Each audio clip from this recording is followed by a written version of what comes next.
If you've ever had the chance to take a really good class on American public policy, I will bet you a $600 Pentagon hammer that one of the case studies you did when it came to talking about public policy in the military was about this guy, the F-22 fighter jet, the Raptor, they call it. Just as an aside, Ford also calls its awesome new off-road ready pickup the Raptor. Maybe because they had some inkling that the F-22 airplane wasn't going to be monopolizing that nickname anymore. That's because the F-22 Raptor is now dead. There are still F-22s in America's armamentarium, but we are not building any more of them than were already in the works. That was announced today by the president, after months of foreshadowing by the Pentagon and the president himself. The reason this plane is such a great case study in how our country works or doesn't work is because of the way it was built.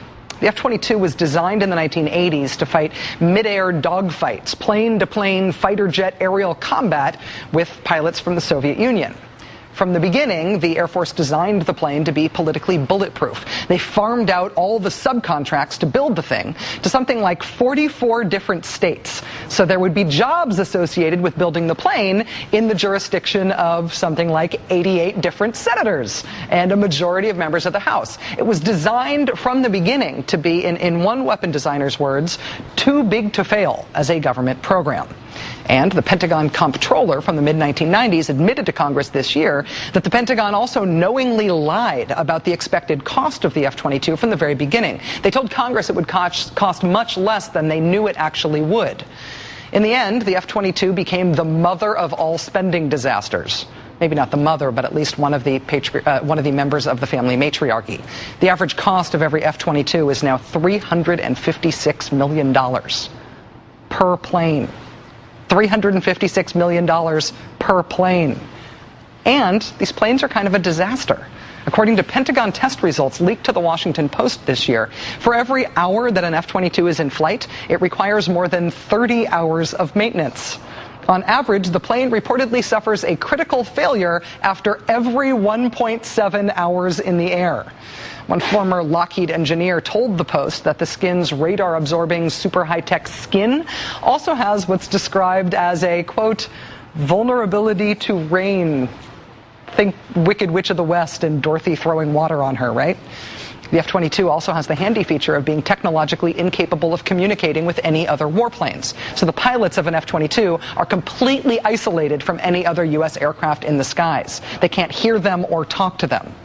One consequence of the political trick of building parts for this thing in more than 40 states is that there are also huge quality control issues that become evident when you try to piece all those parts built all around the country together into one plane. Pierre Spray, a weapons designer and longtime critic of the F-22, told MSNBC today that even now in 2009, parts that don't work are being retooled and refit individually by hand on the final assembly line as F-22s are being built.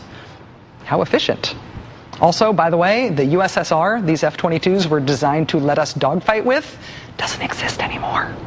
No F-22 has ever flown a mission in Iraq or in Afghanistan. Its armor is so light it can't withstand even small arms fire, so it can't fly anywhere where it has to fly low. And did I mention they cost $356 million each? Despite everything wrong with the F-22, despite the untold billions we didn't spend, even within the military, even within the Air Force, on stuff we might have actually used someday, instead of these Soviet fightin' Top Gun movie souvenir paperweights that melt in the rain, the fact that they were built all over the country and that we had dumped so many billions of dollars into them already made these planes a case study for how the country could end up spending billions upon billions of dollars for something everybody knew we didn't need. The F-22 showed how you could design a system so that every decision maker had a great locally driven reason to do something that was bad for the country. And then something totally unexpected broke out. Political leadership. In the 2008 election, both major party candidates had the guts to defy those parochial interests and to be willing to say no to a fighter jet of all things. And they had the guts to say enough is enough to this zombie spending suck that no one could justify, but that just wouldn't die. Once President Obama was elected, Defense Secretary Bob Gates took the zombie on. And with regard to something like the F-22, if we can't bring ourselves to make this tough but straightforward decision, where do we draw the line? And if not now, when? If we can't get this right, what on earth can we get right? Senator John McCain, Republican, and Senator Carl Levin, the Democrat who chairs the Armed Services Committee, ended up co-sponsoring the bill to kill the zombie F-22. Republican Bush holdover Defense Secretary Bob Gates championed it, as you just heard.